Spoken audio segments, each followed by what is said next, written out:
The flavor we've been kicking is what you've been missing. Although it's free, we gon' make you pay attention. And there's one more thing that we forgot to mention. Go ahead and like, share, subscribe, and then listen. Bootleg Cable Podcast. Flavor in your ear. Bootleg Cable Podcast. Yo. Bootleg Cable Podcast, episode number 29. It's your boy P Double. Yeah, it's your man's Killer Cal. We out here. We here chilling, man, in the Coral Springs, Florida. You know how it go. Yeah, in a nice side of Florida. Yeah,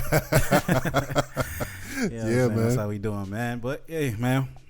You know what I'm saying? Good? Back on this thing, man. What's good with you? Yo, I'm just here chilling, man. This week it's been a tiring week, man. I've been working a lot of hours at the job and all of that. Yeah. And they asked me to come in yesterday, which I was actually off yesterday for once. All right. So I had the first Friday off in a minute. And they was just like, yo, you can come in for double time. So it was just like, all right, you get paid. You get paid for the holiday. Right? You get paid for the holiday. And then also you get paid double time to work on that day. Okay. So it's kind of like triple time. Okay. Damn. So they use that to entice you, but I was just like, man, let me just enjoy my day off, man. I was just chilling at the house yesterday. I ain't do nothing. Man, sometimes you gotta do that. You know, that's kind of the same thing for me on Saturday. Was it Saturday? No, Friday. I was off as well. And initially I was like, yo, I'm gonna go in and get some extra hours. You know what I'm saying? I told my boss I was coming. Mm-hmm. Then I was like, okay. First I said, I'm coming at 10. I woke up at 10. I'm like, all right, I'll just go at 1, you know what I mean? Enjoy my morning a little bit. Yeah. 1 o'clock came, I'm like, I'll go at 2. 2 o'clock came, I ain't go. End up staying at home, man. Sometimes it be like that, man. Sometimes, yeah, man. I mean, yeah. You get them off days, man. You got to enjoy them. And the thing is, I had a good time that day. You know, I ended up, because the kids are both home. Yeah. And we just chilled, we had a little water balloon fight outside. We just, had dinner I saw together. I think I saw a little something. You posted a little bit on the IG, right? Yeah. We just, you know what I'm saying? Or was it a Snap? Snap, on the Snap. Yeah. Okay. So we was just chilling, man, having a good time, enjoying a day off, so. That's what's up. Anytime I get to spend with the family, man, it's always a beautiful thing. How about you, man? Today, you was out there at the park with the kids and stuff like that? Yeah. I just went out to the park for a little bit just to kind of hang out. Yeah. Like I said, I was in the house most of the day. It was raining a lot today. It was kind of nasty outside or whatever. But like I said, I was just chilling with the kids. Yeah. Hanging out with them. Yesterday, I was playing some video games. Me and my daughter. Yeah. I don't know if you up on the video games or whatever, but I finally beat that Uncharted 4. No, I'm not up on that. You've been a big fan of that game for a long time, as far as I remember. Love that game, man. Dude. I'm not really into them role playing games that too much, man. It's not me. I mean, when you say role playing, what you mean? I mean, you're going through the storyline or what have you. Okay. Yeah, this one. Unless it's like Contra or some shit like that. I ain't really. You just trying to. Yeah, just trying. You know what I'm saying? Shoot something up. I'm not trying to figure nothing out. I feel you. I'm just trying to jump from stage to stage and jump over some niggas. Well, to be honest with you, this is kind of similar, dude. But it's just a little more storyline involved and it's better graphics and it's 2017 or whatever. But it was dope, man. My daughter, for some reason, she always asks me to play it. She always loved when I play it. So okay, so she's just like sitting there and watching you play it? Yeah, she's sitting watching me play That's it, dude. That's dope, man. Because my son is at an age, man, he just stayed trying to grab the controller. Like, I want to do it. I'm like, man, all right. And it's kind of hard watching him play because he's not doing it right. He like, shoot, he's over there. Cam, he's shooting you. Shoot him. He's a couple of times walking around in a circle and shit. A couple of times while I was playing or whatever, she had asked because I kept on dying or whatever. She kept on like, yo, let me try whatever. And I'm thinking to myself like, yo, it looked easy because I'm just maneuvering through it, but. You got to know exactly what button to press, what to do with what, this, that, and the third. Oh, okay. And she just kind of like, yo, I want to play, whatever. I mean, she wasn't bothering with me. Yeah. Bothering me with it or nothing like that. But I ended up beating the game, man. That's what's up, man. How long it took you? In total, the game took 18 hours. Okay. That's not so, too but bad. that was probably like over a year. Oh, okay. Because I played it for a little bit and I just put it down. I was like, man, forget this. I ain't even trying to rock with this like that. So I'm mad ADD about them games too because as I'm playing, I'm like, what did I miss when I was playing this. I bet you there's some bonus shit that I missed, and I hate that vibe. I hate that feeling. Like, what if I went into that room over there? Like, you know what I'm saying? Which room didn't I go in when I was playing this? Yeah, and I ain't going back. I ain't going back to play it. Yeah, man. But yeah, man. On to the subjects, man. So I know you seen this the other day in San Bernardino Elementary School. You know, shooting. Yes, sir. It was a little wild, man. So, yeah, this was probably like Monday or Tuesday. Yeah, during the week. Yeah. Popped up on the news line, and you know everybody was kind of in terror, thinking it was just horrible act. I mean, of course it was definitely a horrible act, but everybody thought it was like the typical school shooting that took place. Yeah. So turn to find out, my homeboy sent me the link, and he was just like, God damn, it's a brother. Yeah. Ain't it rough? And my girl white, and she said, "You had to be a nigga, man." Nah, I'm like, yeah, baby. You know what I'm saying? I feel the same way. Yeah, man. He hit me up. He was just like, "Yo, you seen the San Bernardino shooting or whatever?" It was a black dude, and I was just like, I seen that shit head down. I was just like, oh, yeah, man. Damn, man. I'm like, now I'm like, yo, we took an L on this one. I'm reading. I'm like, yo, what did she do to deserve that? Exactly. Yo, for real, what did she do? Did you find out? I didn't find out. Oh, man, I'm reading the joint, and it was crazy. I was looking at it, and basically they was saying like he came to the counter, checked in with his ID and all of that, which he had every right to, being that his wife works there. But then again, I look at it and I say, okay, this is during work hours. Yeah. It didn't say if it was lunch. It didn't say she was on a break or anything like that. So I'm wondering, what's the policy as far as that's concerned? Do you let somebody just kind of check in even though they working? Because, all right, it's my girlfriend, it's my wife, it's whatever. Did he tell them like it was an emergency or something like that to where he can go in and basically interrupt class? I mean, I understand that she was a special ed teacher or whatever the case is, but I'm just kind of looking at it like, yo, you know what I mean? I mean, I guess that's something that we could look at in foresight right now and say that. But if typically, I guess he probably been there a few times before, and who's to say the security guard or whoever at the front counter hasn't gotten to know this gentleman, or know this person, and so he might have had a relationship. He might have had a relationship where he could just be like, hey, look, I'm surprising Susie today. Here's some flowers or whatever. Do something like that. Yeah. I'm not saying her name is Susie. That'd be crazy if it was.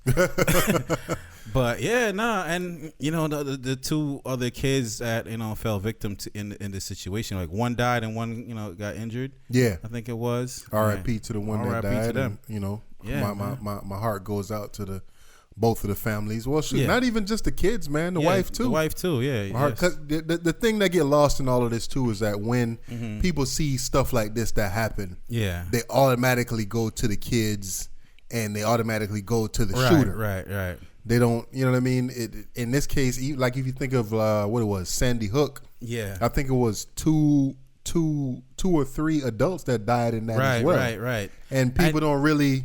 Exactly, and that's exactly what I was saying. Sorry to cut you off, but that's what I was saying last week in regards to the chemical bombing. They were trying to make it out to be that these kids and babies got killed, and they're like, look, man, it's just lives in general. All lives matter. In this scenario, definitely all lives matter. So you can't just weep for the kids. You gotta weep for the adults as well. Yeah. So it's unfortunate to see that happen. That area in San Bernardino, that's the same area that couple that went on a rampage and I think they went to like an office party or whatever, and shot the place up. I think they said when did that happen? Like July, August last year. It wasn't that long ago that happened. But man, same area. So they barely a year out of that. Yeah, and then now this happened. So happened. And I could make a case that things like this happen. When there's high tension. All these people, there's high tension in the area. People carrying guns, and people are a lot more readily to use guns, weapons in areas like that where things is happening because everybody's ready to protect themselves. But in this case, though, to me, like I don't know if you watched the videos or not. This dude had posted some videos of him and his wife on Facebook or whatever, on different social media app platforms, and the videos that he posted to me made him seem kind of crazy. Yeah. Listen, man. So I mean, it's one thing. It's one thing. Like, say, different people handle new love, so to say, differently. Yeah, and new love. Not to cut you up, please hold on to your point. But what is he, like 51 or something like that? He was up there in age, and they only been married for about let's say 8 months or something at this point. Mm-hmm. So, and she's up there in age as well. Mm-hmm. So you gotta really consider somebody's single at that point. There's some baggage, man. Yeah, they got some baggage. They got some history. You might want to check. You know what I'm saying? But go ahead, though. But like I said, as far as new love goes, at that point, he was posting videos and he was just kind of it was just kind of weird. Yeah, it's like, this is like he there posing with the wife, like it's me and my wife, we chilling or whatever. And I guess they went jogging or something like that. Yeah, I seen that. And I was just kind of looking at it like, it's I love her and I love my wife, and like, okay, all right, like I get it. Man, we know what that is, man. That's that social media shitting on somebody else. That's like you trying to tell. You think that's what it was? Yeah, man. You trying to tell somebody else out there I'm happy as fuck. That's what it is. Whenever people do shit like that, I always say, look, man, there's somebody out there. They trying to let them know that they are quote unquote happy. You know what I'm saying? They trying to shit on somebody. True. I always look at it like that.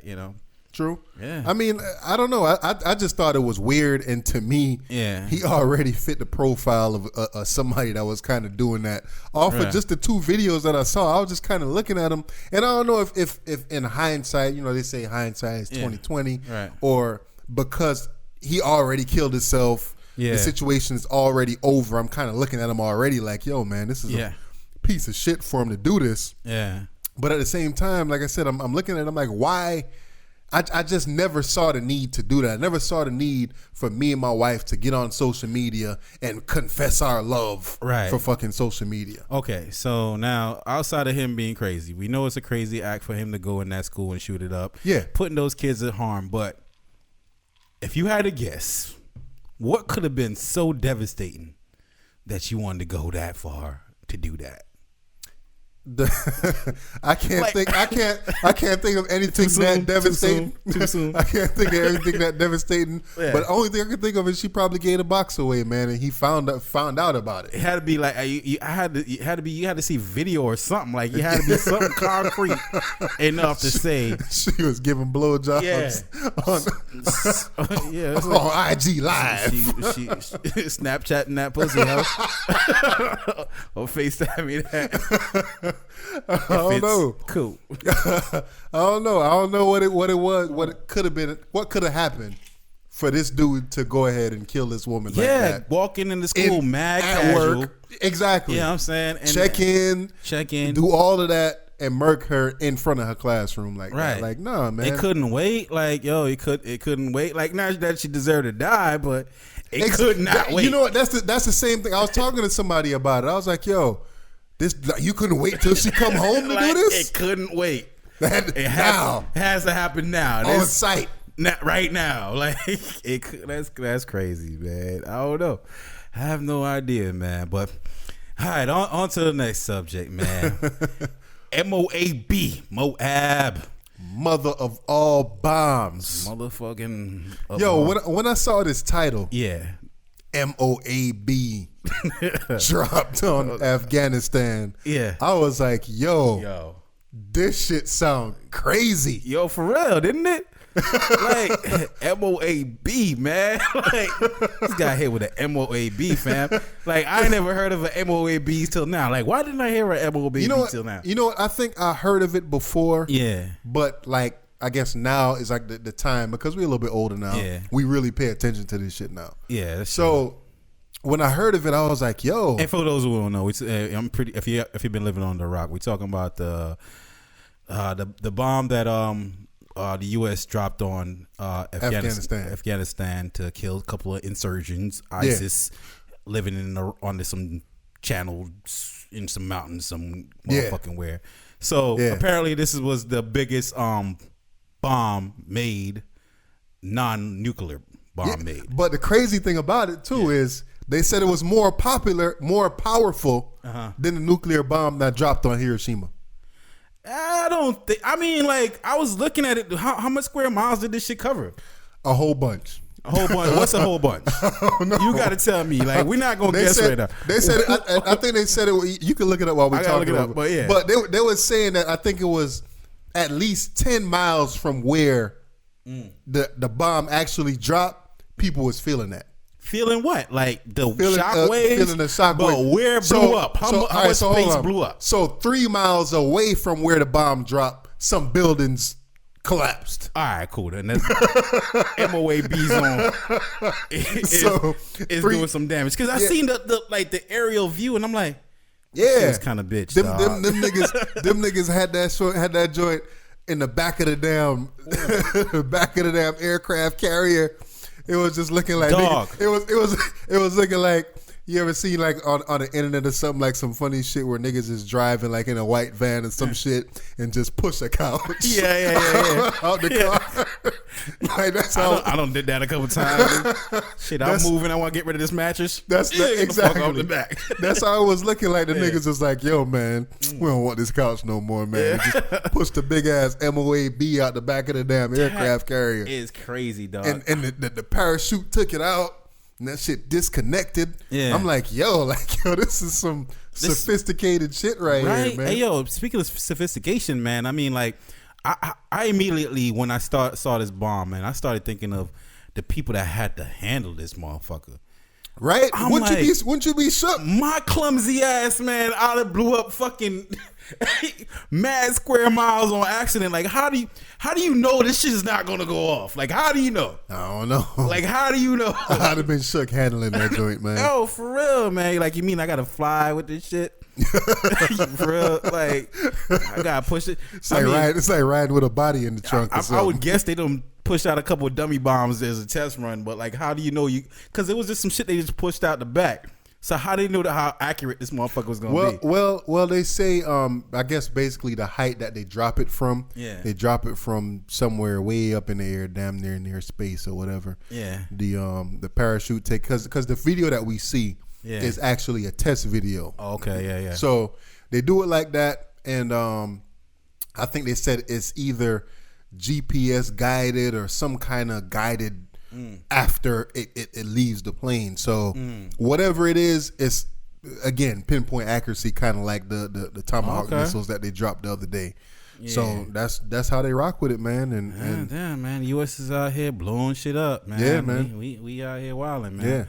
I'm like, yo, what happened to healthcare and fucking, domestic issues, man? We're just gonna go ahead. That just fell by the wayside. Yeah, just drop a bomb a week, man. Drop a bomb a week. M.O.A.B. But that's crazy though, ain't it? Crazy that last week, Trump ordered the whole missile strike, and then now this week, in a whole different country, we dropping bombs on Afghanistan. Yo, that is crazy. It's funny, man. I was talking to my mans about the whole Trump dropping, shooting off the Tomahawks last week, and we was like, yeah, man, Trump tried to send a message. He was like, nah, Trump left a message. Like, Putin, listen, I tried to call ASAB or whatever the fuck his name is. He wasn't picking up the phone, but I got you. Listen, man. But get the fuck out of there. Get the fuck out of that. So holla at your peoples.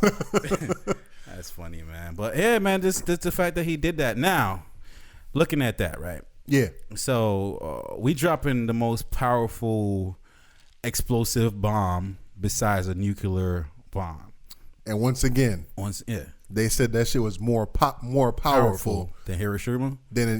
But I guess it's not gonna have the lasting effects that a nuclear bomb has. Right. But it was more powerful than that bomb. Right. So now, of course, I mean this ain't taking care of ISIS. ISIS ain't done. Well, they say it killed like 92 I people. thought it was like 36 people, but I'm that was the initial report. First of all, I'm like, yo, if you have a fucking bomb that could fucking knock out 3 square miles worth of shit, how the fuck you get a body count off of that? True.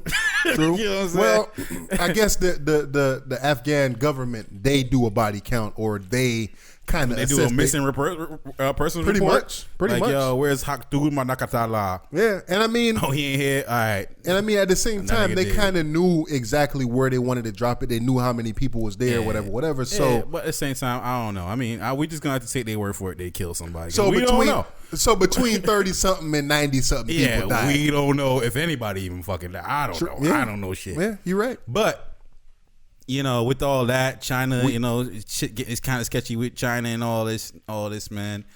There could be a point in time where war could break out, World War III out this motherfucker. Mm-hmm. Have you ever thought about that personally? And what do you see yourself, or where do you see yourself if such a thing broke out? All right, I have thought about it personally, and I look at it and I say World War III. If World War III were to happen, my thing was, what would World War III look like? Yeah. Right? Mm-hmm. And I think that living here in Florida, one, as far as I know, we don't live close to any military bases. So I would imagine that, I think the closest one is in Key West. Okay. So I would imagine that if a war were to break out, they would be targeting military bases or somewhere, or some kind of structures that have something to do with the military. Yeah. So either military bases across the U.S., either the Pentagon, the Capitol building, or the White House, or, you know what I'm saying, something like that, or maybe somewhere in New York again, where it's kind of like the financial capital of the United States or whatever, where something like that could cripple us for a little bit or whatever. Right. So I think about it and I say, hey man, I ain't got nothing to worry about. Yeah, that's how you think about it. Yeah, I mean, I think anybody that lives within 100 miles of any coastline, you got some shit to worry about. Why would you say that? 100 miles within any of any coastline. What would they do to? I mean, when you say the coastline, you talking about the people coming up on shore? Yeah, well, not on shore, but any missiles, anything that could be launched within 100 miles of any coastline, you can be a target. Okay, I could see that. Yeah, but I'm looking at it and I say, okay, is that terrorism or is that war? Because I guess my thing. So would your be, thing of it is we wouldn't be a priority area for nobody to be, not at all, to be launching any missiles at. Not at all, because just think about it. Okay, we near the shoreline or whatever, so people just gonna come up on the shoreline and start murking us. Yeah, like it got to be some kind of targets that's specific to what they're trying to do. Yeah, America is way too large, way too deep for them to take the fight on land. I feel like it wouldn't be a good idea for any country. I mean, except for maybe China, because they got a lot of motherfuckers now. Yeah. So if they want to really come through and drop on land, they can. You know? But I said, I just think about it here in Florida. Yeah. Fort Lauderdale specifically. What would anybody from any country come here to do besides so have you terrorize? Ever thought what would start World War III? Us. Probably. Yes, definitely us.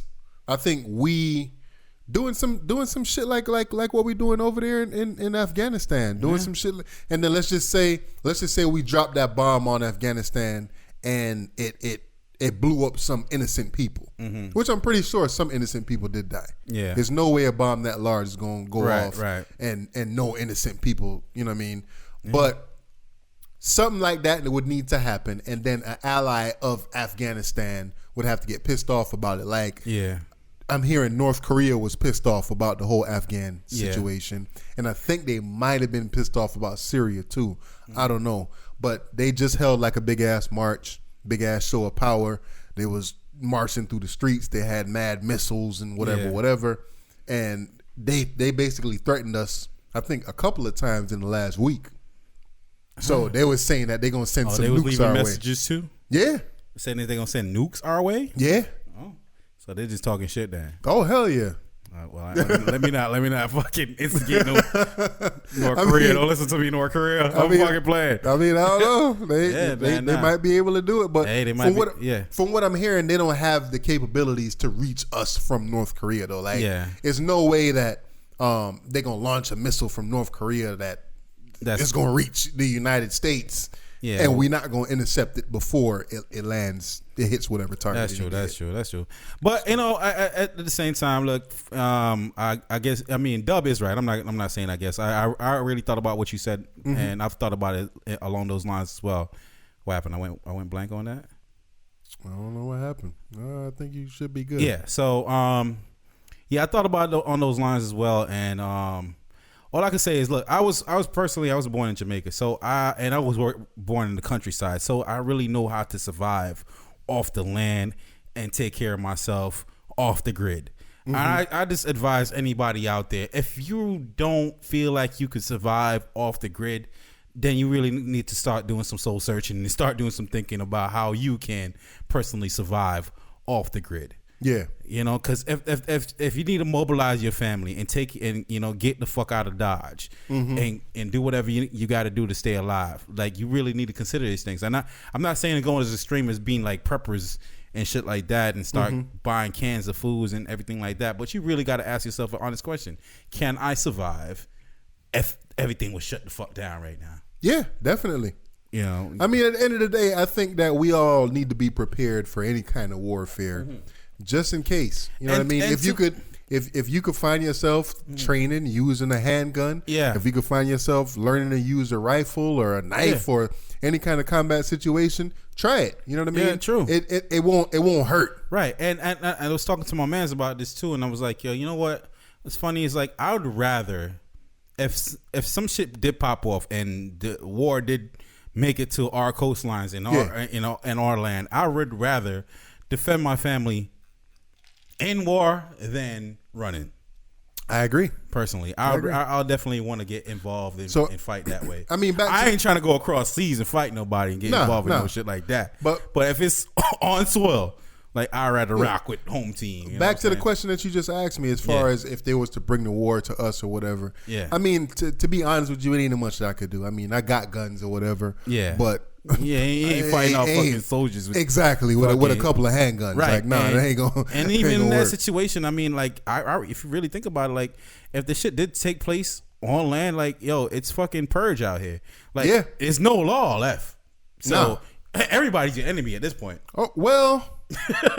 I would assume that all of us Americans would get together and kind of rally behind each other. Like, hopefully, you can't hope that the law is going to help you. That's all I'm trying to fucking say. Oh, of course not. But hopefully, like, say a lot of these gun shops will come together. A lot of these places that have ammo, places like Walmart, this, that, and the third, hand them out. Yeah, get them, line them up.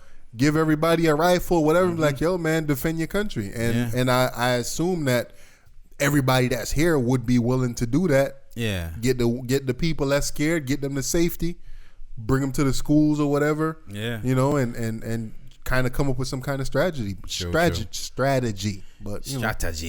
All right. So on to the next subject, man. African American judge, body found floating in the Hudson. I didn't get to do as much research on this as I wanted to do. Yeah.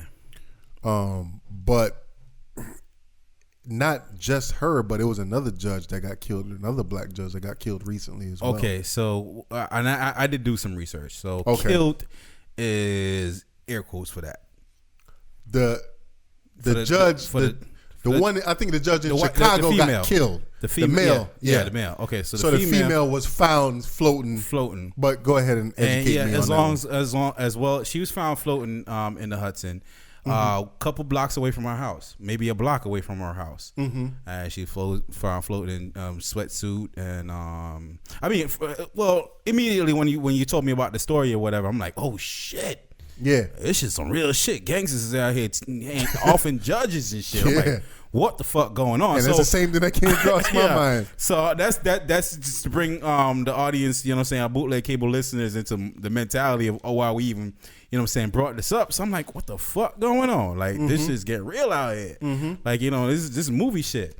But yeah, come to find out, like her friends are saying it should be investigated as a murder. However, her family has a history of suicide right now.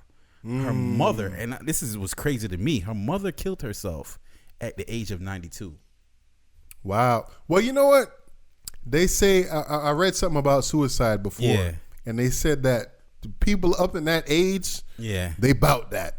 They about that? So, I mean, I don't want to agree that her mom or that, they have a history of suicide because her mom killed herself at that age. Yeah. Because when you get to that age, most of your friends are already dead. You know what I mean? You probably don't have no kind of real strong connection to your grandkids or your kids. And, you know what I mean? Yeah. So I could imagine being 90-something years old, probably sick or whatever. Yeah, it's a lonely life. You know what I mean? It's like I'm done with this shit already. Exactly. Like, yo, I mean, I ain't as healthy as I ain't as young. I ain't as healthy as I once was. Yeah. Fuck all that. Yeah, fuck all this. Yeah, I get it. But on top of that, her brother killed himself. Her brother killed himself. How old was her brother? I think like in his 40s. How did he kill himself? I didn't get that far. So yeah, her brother did it. So So what they said it was no foul play. They said there was no foul play as far as there was no like injuries to the body or anything like that. So they didn't see any signs of struggling.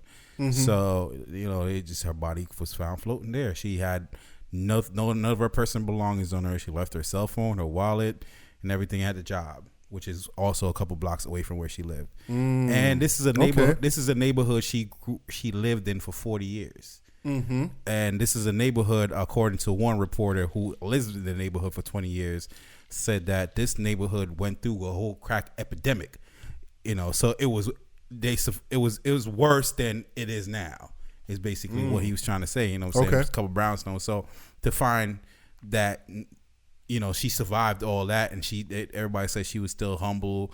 Even though she had a lot of power being a judge, she was still a humble person and everything like that. So for her to kill herself was far fetched for them, but at the same time, like they're not finding they can't figure somebody in that neighborhood doing that to her. Being that she's a stapled figure in that neighborhood. So it's so far. It's not cracking up to be what we all feared or thought it was. Feared and thought it was. Yeah, because I was looking at it like, first black judge, New York State, whatever. Whatever. First female. Yeah. Black female. Her being Muslim too. Yeah. So I'm thinking like, man, somebody probably offed her or, Right, yeah. Do they know if she was able to swim or not? I mean, sorry. That's some good fucking police investigative fucking thing right there. Don't be sorry, nigga. You really thought about some shit there, bro. Is she able to swim? We need to find out, is she able to swim? Like, did she jump in this water with no plans? Exactly, because if you think about it, if I'm gonna kill myself, I'm not gonna jump in the water if I know how to swim. Exactly. That's not how I kill myself. So somebody probably murked her. Get your ass. Sucked her ass off in the Hudson. Man. I'm gonna say that's wrong. That's that wrong. Sorry, I take that back. But yeah, black people don't like to get their hair fucked up, so we know you don't want to get in this water. That's but and then I've been reading a lot too, or not reading, but I've been seeing across social media that they said that she was a champion for, I guess, holding the police accountable. Okay. So she had a history of being hard on. Yeah, that's what I was hoping to see. I was hoping to find like a case report or something that says what kind of case she's been worked on recently and what she's been working on. They said she had a lot on her plate at this point in time. There's a lot that, she was stressed over. And sometimes, listen, for real, man, sometimes like life could get overwhelming, man. It can. And we never know what somebody's going through, you know what I'm saying? We never know if somebody could take what they actually, is actually thrown on the plate. And she was up there in age, and with a lot of the fact that she's the first black female and all this, that's a lot of stress being put on her, to deliver all the time. And sometimes at some point you're like, yo, man, enough is enough. At 62, I could imagine, or was it 62? She was up there about 62. Yeah, close to it. It's like, at least. damn, man, like how much more do I have to prove? Why do I keep having to prove myself? You know what I mean? It sucks being in that position. And as a black person, that's what the position that we always in. Yeah. We always in a position where we have to prove ourselves. Yeah. So. Well, I mean, I hope they find out exactly what happened. And R.I.P. to her, and my condolences and to then, the family. I don't know did I send you the one with the other judge or whatever? Or no? Nah, I didn't get through that. What you got about that? You know what I mean? I mean, just off the top from what I remember, I know he was, I believe it was from Chicago or whatever, but he actually, like, they murked his ass. It wasn't no question of what happened or whatever, but he got murked. Chicago is crazy, man. Yeah. Well, we see the shit with Tentacion. What happened with him? Well, he's getting some dude. What's his nigga? 400 something. What of the fucking Chicago rappers? Yeah, is threatening X because he's actually one of Drake's mans in them. Like Drake put him on his new album, actually. Okay. He only had one line on the album, but he's affiliated with Drake. So he posted a video basically saying that to XXXTentacion that Drake kind of gave him the go ahead to fuck with X. Like, yo, listen, man, you know, I know that, you know what I mean, the homie, anytime he has issues and I ask the homie, yo, you want me to pull up? The homie be like, yo, nah. But this time, you know what I'm saying, I asked him, you want me to pull up? And he kind of gave me the, if you want to. Like, all right. If you want to. So, go ahead and handle my lightweight. Right. Yeah. So what somebody was saying about that is like, if you look at it, because like Drake is smart, because Drake doesn't need to get involved with any issues with somebody like XXXTentacion, because dude X has been basically going around saying that he want to fuck Drake's mom. Yeah, X is the nigga that okay. So basically XXXTentacion for the bootleg cable fans that don't know that, whatever Temptation. Temptation. That's a better name, nigga. XXXTentacion is a better name, but this nigga called himself XXXTentacion, right? So X basically is from down here in Florida. This nigga put out a song. And then basically Drake kind of but really did bite the flow of that song. He did. He bit that flow outright. So X went to jail or whatever. He's getting word on the street that, you know, while he's in jail, Drake done bit his song. So X kind of jumped on Drake's ass about that and been at him since. Yeah. I guess he's trying to make his career, you know, pretty much around this whole thing. I mean, from what I don't want to get. I know, I ain't want to spend too long on XXXTentacion. But from what I hear, he got a big following on SoundCloud or whatever. So he don't necessarily have to make a career off of Drake or whatever. Just go ahead and just put out dope music. Everybody already know who your name. We already know your name. Yeah. We can't pronounce that stupid ass shit. But it's Temptation, bro. It's not too late. Change it to Temptation, man. That's a doper name. XXXTentacion. Tentacion, man. Yeah. So Temptation. Just go ahead and make some music to the lines. Yeah. Let that shit out, man. And don't talk about somebody's mother, dog. That's that line, man. That's that line. Don't talk about, for me personally, don't talk about my mother. Don't talk about my mama. Don't talk about my kids, dog. If you don't want no shit. Like, if you don't want it to. You'll get free smoke for real. free smoke. Nigga. And I'll smile about it. Whatever the outcome is. You get a tantalizing ass whooping. Shit, my nigga. What? I don't go there. What we got next, though? Yeah, what we got next? Oh, man. United. United is next, man. United Airlines. Treat you right. We'll beat you right. I'm kind of mad we didn't get to jump on this shit right away. What shit have to happen when we just got done recording the podcast? But United Airlines, I'm sure everybody heard about this by now. Yeah. So how'd it go? Pretty much. They call it an overbooked flight, which I'm like. But then they say they didn't. I'm hearing that they didn't overbook the flight. It can't be an overbooked flight. If everybody that bought a seat got a seat, it's not an overbooked flight. Yes, you're right. That's 100% it's not correct. Overbooked. It's booked, but then, not overbooked. Then I guess United decided to say, "Hey, we got employees that need to fly to this such and such destination." They was in Chicago, right? Yeah. And I guess where was they going? I don't fucking know, but who cares? Wherever. Yeah. So they essentially had like you said, they had the flight booked. Yeah. And they had employees that needed to get to whatever destination. So they had 4 employees that needed to get to get to the destination where the plane was going. So they asked people to give up their seat. Motherfuckers was like, nigga, I got work in the morning. Yeah, I got shit to get to. Yeah, I got to get back home to my wife. So they started out basically the bidding wars on these seats off rip. They was like, all right, because they're allowed to offer up to $1,300. As far as I read, they're allowed to offer up to $1,300. Mm-hmm. Now the average person doesn't know that. I only know that now because I looked into it. Mm-hmm. But they're required to offer up to $1,300. Mm-hmm. So now they're offering $200. Okay, we'll give you $200 plus free hotel accommodation. Yeah, and you get to fly out on the next flight for free. The later flight. I think the next flight was like the next day though. Yeah. Right. Okay. So they was giving them a hotel accommodation, free flight for the next day, and also $200 or whatever. All right. And they kept on upping it. They kept on upping it. $400, All right, 600.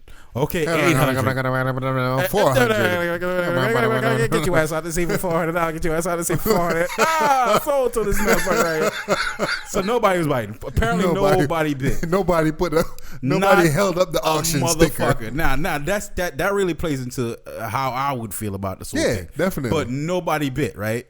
So now that nobody bit, they went ahead and said, okay, what we're gonna do is we're gonna have a computer randomly select 4 people that need to get the fuck off this plane right now. Your name's called. You got to get up out of here. So they called a couple names. People got off. Can't believe this shit. So other people got off? They got off, yeah. Okay. He was the last one to get off. So everybody else got off. They got to my man's. Hey, homeboy. Yeah. Chang yang yang yang. Like, yo, I'm fucked up for saying that. That's wrong. But they got to what is it, Chinese Asian dude? Like, just say homie. They got to homie. It was like, yo, you've been randomly selected to get the fuck off this plane. Can you get up, please? What do you choose to do? Like, listen, man, I'm a doctor. I got patients that I have to see in the morning. Yeah. I ain't getting off this plane. Fuck y'all. They said he was throwing up his hands, doing all kinds of extra shit, right? I ain't getting off this plane. I got patience. That shit to do in the morning. Right? Yeah. So it was like, all right, well, there's time to get the police involved. Yeah. Yes, sir. You've been randomly selected. If you do not get off the plane, we will remove you. Okay. So now, before I get into everything, before I get into how Dr. Damn, I should have got the man name. I don't want to be disrespecting the man, but like, I don't know his name. So, homie. Yo, so homie, before we get to homie, I'm thinking about me, right? As an officer, right? I get the job to have homie get up off the plane. Yeah. As that officer, how would you have handled this? Now, this is your job, bro. They just said, yo, this man don't want to get off. We need him off. How would you handle this? You know what? Instantly, don't think too hard. Right now, on the fly, right now, I'm thinking to myself, I would have the person, they didn't have the person that was on the aisle seat move. So I would have the person on the aisle seat move. Yeah. And I would have probably just slapped the cuffs on him. I wouldn't have. That's true. I wouldn't have just, you know like, nigga, get your ass. Try to snatch the nigga out the car seat like he a little child. Give him a warning. It was just like, man, get your ass off this shit, man. Yeah, like, yo, that nigga hit the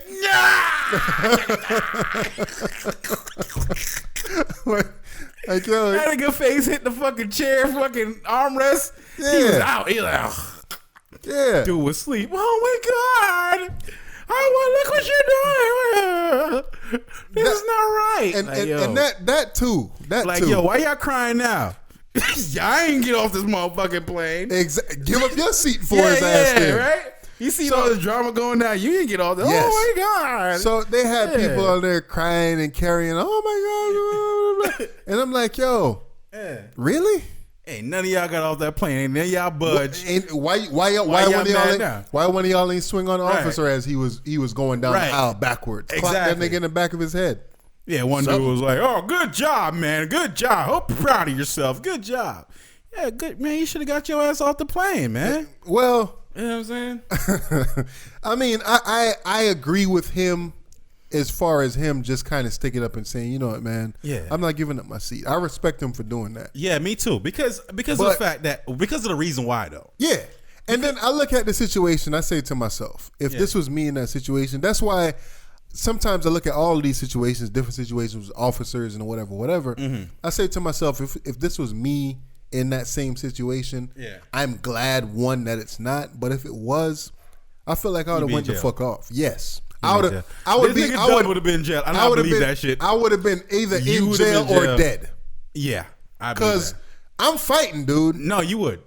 I'm fighting. You would, I know. Listen, I don't want to make it seem like I'm the violent person. You're not. And like, yo, I feel like I'm you're the most. Not, but you're like. I feel like I'm the most level-headed person that I could think of. Yeah. And to a point. But when it gets to some shit like, especially, dude, I bought my ticket, my ticket for the plane. I'm already seated. My bags is already on the plane. I'm not getting up. I'm already thinking about what I'm doing when I land. I'm not getting up. Nah. And if you try to touch me, I'm fucking you up. Yeah. Until you either kill me or you and your homeboys fuck me up. Sorry. That's what's going down. You just missed out on a couple $1 million though. But however, you're right, man. But you defending yourself because he didn't commit no crime. I hear you, but this is an officer of the law asking you to cooperate. Sorry. It don't work like that. No, it don't work like that in America. No. Not after I done spent my money. It don't work like that in this country, bro. I'm sorry. I feel you, but it don't work like that. Not after I spent my money. I bought my plane ticket, whatever the case is. I really hear you. Fuck out of here. And that's really exactly. I'm not disagreeing with you, but I'm kind of disagreeing with you at the same time. But that's how I feel, man. I would have been sitting in that seat like, hard. Nigga, what? Nigga, I done put one of them $5 headphones on like, y'all niggas tripping. Y'all ain't talking to me. Yo, you know what I'm saying? I'd have been it depends. I would have been looking at that officer like, who? Me? You want me to move, nigga? So you could, hey, yo, you know what I was like one of the Jamaicans, move your blood clot. Suck your teeth. It wouldn't even be a word like, rise clot. You know, I know me ass, man. Exactly. Pussy clot. I swear, look what I fuck one over there. So about 2 seat, the bumper clot. Yo, you know what's crazy though? I was thinking like, who I wouldn't want to be? I would not want to be the United fucking employee that got to sit down in that seat after all that shit just went down. Right? Oh my goodness. They just drug and beat this nigga off this plane, and I'm gonna go sit in the seat like, damn. Now everybody look at me like, yo, was it really worth it for your asses to be sitting here? Like, don't say nothing to me, bitch. For real. They've been sitting there with their hands between their legs, just looking straight like, yo. Looking straight like, shit. Yo, this seat feel tainted. You know what I'm saying? But you know what? The crazy thing is, they got all this outrage about this situation, right? A couple months ago, I think it was towards the middle to later end of last year. Yeah.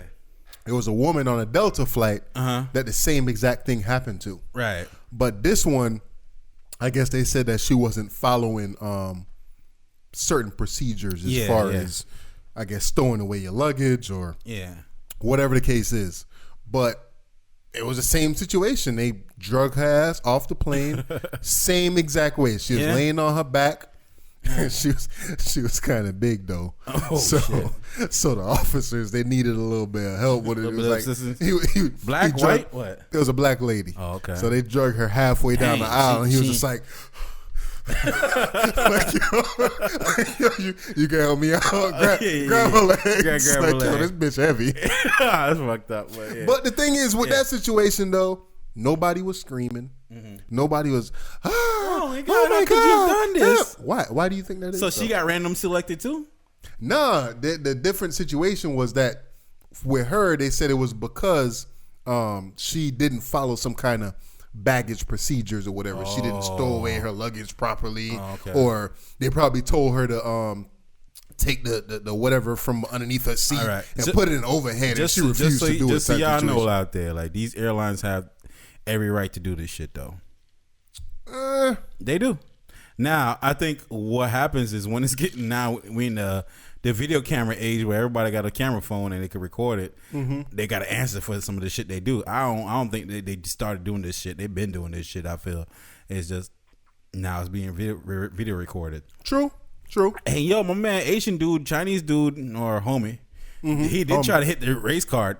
Oh, y'all doing this because I'm fucking Asian? He hit the race card on it. Come on, son. Yo, but you know what I'm saying? Dude is a successful dude. He is a doctor.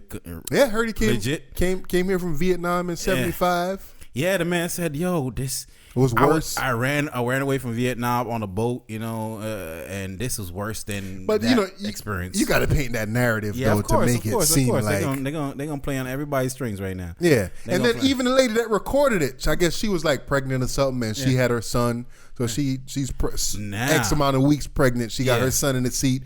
And she was just like, oh, how she's traumatized by what she saw. Right. So United offered everyone on that flight, I think, a certain amount of money.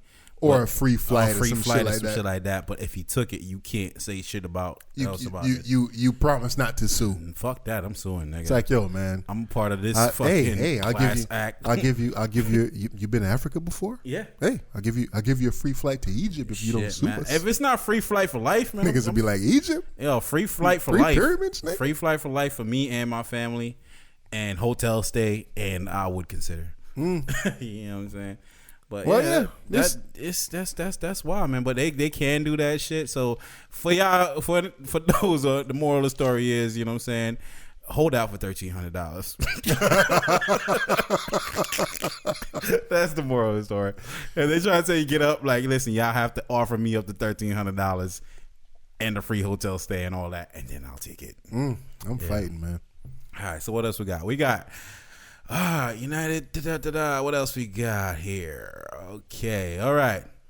There's a new police brutality video floating around. A couple of them. Did you see them? I believe I saw one. Which one? I saw the one with the dude with the jacket. I ain't see the dude with the jacket. So what, you saw the one that got kicked in the head? Yeah, that dude. I'm sorry for laughing, but my man, the police officer that kicked him in the head, ran from out of nowhere. Exactly. And just was like, nigga. Like he killing a cockroach or some shit.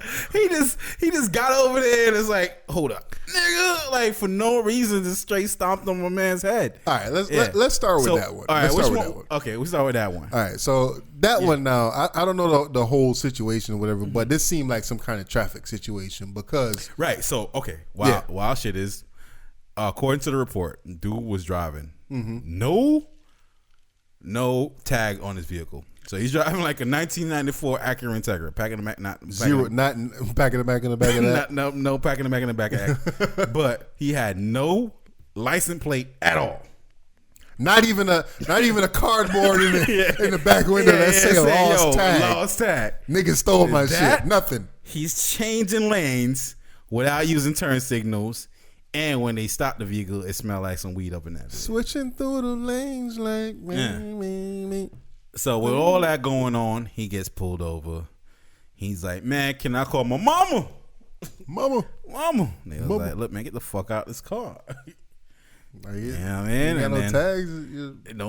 Then that's when the officers took a free shot to the chin. Bop, clocked him, had him on the floor, hit him with the taser and all that shit. So how do you feel about all that? I don't know, man. Initially, when the officer asked him to get out, he didn't get out the car. A lot of these times, a lot of these situations, I'd like to put myself in the position of the officer to say, hey, I wouldn't handle a situation like this. I would do it differently. Yeah. But as a human being, sometimes, I guess they frustrated. They getting recorded at every arrest, every whatever. So they fucking frustrated, I guess. Yeah. With situations, not to justify it or whatever. Nah. But at the end of the day, how I would handle if I was the officer, I don't know. I would have probably. I mean, you got a clean case. To me, as an officer, I'm looking at it like, man, I wouldn't have kicked the nigga in the head. I wouldn't have kicked him. I'm like, yo, this got to be the easiest close and shut case ever. You have no tag. You switching lanes crazy. Your car smell like weed. Yeah. Thank you for being a dumbass. Take your ass to jail. Like, I don't want to get out the car. I want to call my mama. Nope, sorry, you can't do that. Get out the car. I'm not fucking over there like slamming this dude on the ground and the next officer running over and just stop him in the head. And then come to find out, like, both officers got fired off of this shit. You know what? Not saying that they deserve to be fired. Yeah. But these police departments need to start setting the example. Okay. And saying like, yo, we not with the bullshit. Dudes get killed and this dude getting fired for that? Like you other officers kill people and this dude done stomped on the head. Like, now that's right to stomp on nobody's head. You got the way I look at it is you got to set the example somewhere. Yeah. Some police department, like, they have to start looking at it and be like, listen, man, this is a little. What else, Simile? I seen him. Yeah, he hit us up earlier. Yeah, but I look at this and I gotta say, you got to start setting the example with whoever, right? Like, yo, you here to protect and to serve. Yeah. Right? Yes, this dude is driving with no tags or whatever the case is. All right, fine. Does it require you to body slam the nigga? Yeah. And you know what I'm saying, get him out the car and all kind of shit? You know what I mean? Good, Scully, what's good, homie? We here, we chilling, we live, we man. here on Instagram Live, so, you know. Yeah. We doing our first Instagram Live video along with the YouTube and all of that. So we trying to get a little experience going on. All right, so if y'all boys got any input on the subject that we talking about so far, go ahead and post it on up right quick. We just go ahead and mention what y'all talking about. Just keep it locked, man. As a police officer, you know, you're having a rough day. Yeah. And you got a close and shut case like a young man driving an Acura Integra up and down the street with no tags, switching lanes. You pull him over. Initially, you resist getting out the vehicle. Yeah. I mean, I'm going to try to do what I can. That's, I guess, within training to get him to the ground or to get him arrested or whatever.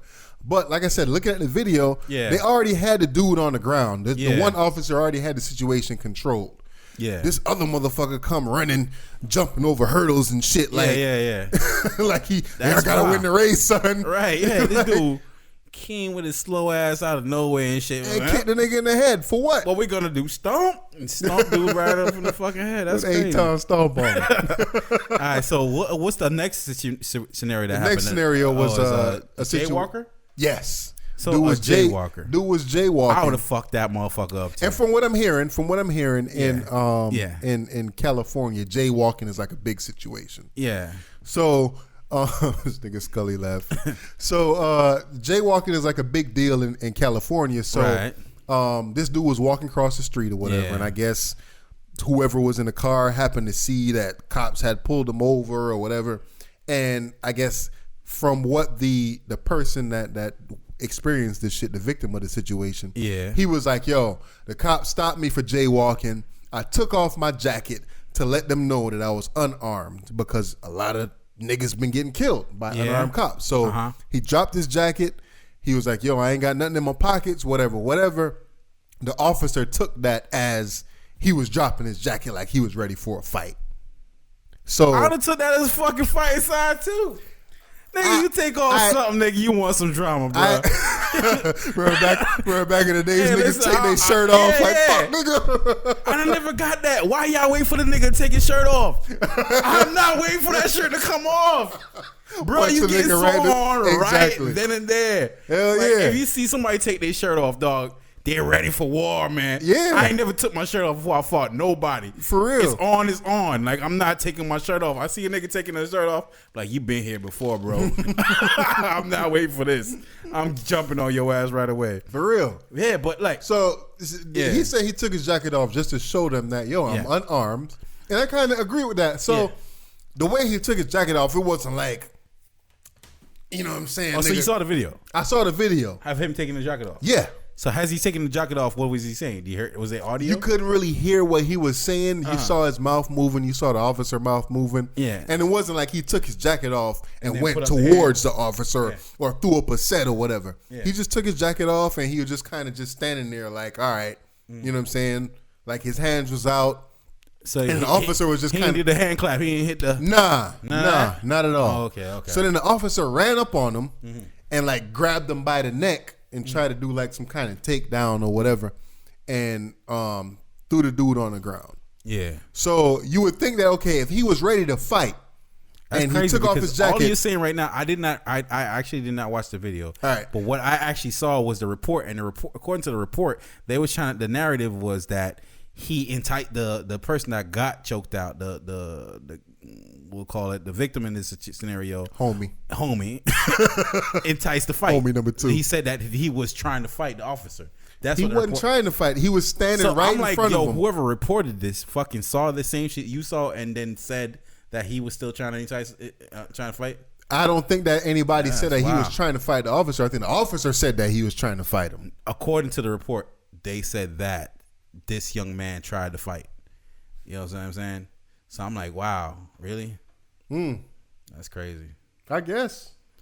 Yeah, but man. Like I said, so what are you saying though? Yeah. So he jumped off on him, and he wasn't necessarily trying to fight him. So he stood there, and he had his hands by his side, and the officer ran at him, grabbed him by the neck, threw him on the ground, started hitting the nigga with the ground and pound and shit, started punching him and doing all kind of crazy shit. And 50 million officers came. They ended up getting him on his stomach, hand behind the back and all of that. So the video is like 3 minutes long. During the video, he was just like, man, fuck y'all. You know what I'm saying? I'm just getting off work. I ain't got no motherfucking guns on me. I ain't got nothing on me. Man, I had a bad week at work. This, that, and the third. Whatever. You hear him saying that on the ground, and the lady that's recording is freaking narrating, and she's just kind of annoying the shit out of me. Oh my God, Lord Jesus! Like, yo, shut the fuck. Why y'all had to do him like that? I think the recorders are now trying to be fake concerned. I think the recorders now are trying to be fake concerned, like, because they don't want to feel like, why are you recording and not doing something? You know what I'm saying? They sitting there recording this shit. Like, yo, just go ahead and record. We know what you're trying to do. You're trying to get fucking a couple likes on Facebook for this shit. Go ahead and do that. You why y'all doing that? You ain't got to say nothing. Did nothing. You ain't saying. I was just like, yo, shut up. Why y'all doing? Yeah, I hate that shit. Like, yo, get the fuck out of here, yo. Yeah. So, I mean, that was a situation with that, and I don't know what's going to come out of it, but from what I'm looking like, it didn't look like he was trying to challenge the officer at all, because if he was trying to challenge him, and after he took off his jacket and the officer came at him, he ain't throw no punches, he ain't, you know what I mean, he ain't square up, he ain't do nothing, but just take the licks and try to defend himself. So he got punched in the face while he was on the floor? Yeah, a couple of times. Yeah. Wow. Yeah. Damn, man, that's crazy, man. Like, and y'all, some couple. I have white friends that can't seem to understand why we are concerned about police officers when we get pulled over, to the point where, you know, we're in fear for our lives, and we gotta act extra cautious and shit like that. Like, if a police officer pulled up behind us, you know what I mean, we're extra concerned about where's this going, what's happening. You know what I'm saying? This is reasons like this, man. So you said there was a third video? Because I only seen the one, the accurate one. So it is another third video? No, it's no third video. It was just that one, or just those two videos that I saw this week. So even before, I guess before Trump got elected, they was saying that you know, people was trying to put this whole police brutality thing in out in the air because it was under Obama and all kind of conspiracy and this, that, and the third, and you know, they was giving a lot of light to it or whatever. But now that Trump is in office, we haven't seen any police brutality videos or whatever. But now, hey, this is something new that's coming out right now, man. All right, let's go right to this shit had me dying, man. So apparently there's some police officers out there that have concern about white folks freaking out and getting freaked out about their black neighbors. Yeah, it's an old article. It's a whole article, which had me dying. I was laughing my ass off reading this article. Go ahead. So pretty much, go ahead and introduce it. The narrative is like, there's a black officer saying, you know what, we got a call the other day about something suspicious happening in the neighborhood, and would you think what was suspicious was a guy walking around with a flashlight and a crowbar? No. A guy walking around with a hoodie and No. It was two black guys jumping their car 9:30 in the morning. We got a call about that. Hey, that's suspicious activity in a white neighborhood, bro. There's one black guy that said, like, every time he drives home, there's white people coming outside taking pictures of him driving his car. There's one officer that said that they got a call because a black dude took up a piece of furniture that was thrown out and left in the alley by some white folks. So what town or what city is this again? Oh man, what the fuck? I can't remember. Where was this happening? But the crazy thing about that, man, is that's what we as black folks experience, man. And when you say it, when you put it out there in the air, they make it seem like, yo, like you lying, or this is not what's going on. It's like, yo, walking while black is a thing. Walking while black, born black, that's dead on arrival. Yeah, remember a couple of episodes ago when we spoke about the dude that was I guess he was fixing something on his roof. I forgot what city it was. They do not specify exactly what area these are in. These incidents are taking place in. Mm-hmm. So like Ferguson and Baltimore, those are some areas that are mentioned, but there's it's multiple areas. It's multiple areas. So it's not isolated in one specific area. But remember, hold your thought. Remember when we was covering that one video where the chick was like, "Oh, I hope I'm not racially profiling him," yo, this is the kind of shit that goes on every day in America. Like every you just see fucking day. Everybody wants to be a hero. I feel. Yeah. Everybody wants to be a hero and feel they're right, so they're picking on black people. Like, we're these horrible people and we're always up to something. Mm-hmm. And it's easy to say, okay, there's a black guy doing something. We don't know what the fuck he's doing. Yeah. So that they could go back to their friends like, oh, I saw this black guy in the neighborhood. He was just walking around jogging, but I knew he was up to something. I just had this feeling. So I called the cops. Turns out he was trying to kill somebody. No, it ain't nothing like that. You know what I'm saying? It is calling the cops on black people doing regular shit. And that's crazy though. That is crazy. And like I have people in my life. I have friends, that are not black that can't understand this. They can't understand. When you say they can't understand what they can't understand is why are we always feeling like it's a black thing? Because it is. Yeah. It is, man. Do they not see these stories? They're like, hey, I'm like this about racism. If people keep talking about it, that's why it keeps happening, because people keep talking about it. If you just shut the fuck up and just go about your lives, da-da-da. I'm like, yo, man, shut the fuck up. Sit your dumb ass down, stay secluded in your fucking little hole or little bubble you live the fuck in. Exactly. That's not what the fucking real world is. The crazy thing is. about that, right, those kind of statements is, I got white friends or whatever too, right? And sometimes I'll be pissed off at them because they empathize and they know the struggle. No, I look, and sometimes I'll be looking, I'll be like, why can't you be one of the motherfuckers that don't know the struggle? Right. Because I feel like every white person that I know, that I really consider a friend, they know they see that, hey man, y'all be going through some fucked up shit. Yeah. They see that, okay, you get racially profiled. Yeah. They see and they empathize and they know that all of this happens. Yeah. And they asked me like, yo, what do you think that I could do? Big up to some of the people that's watching this. I'm sorry for not acknowledging y'all. Black Sheep, yo, Super Dave, what's good, homie? Super Dave, yo. Tanya Wagwan. What's up? What up? So check this out. So man.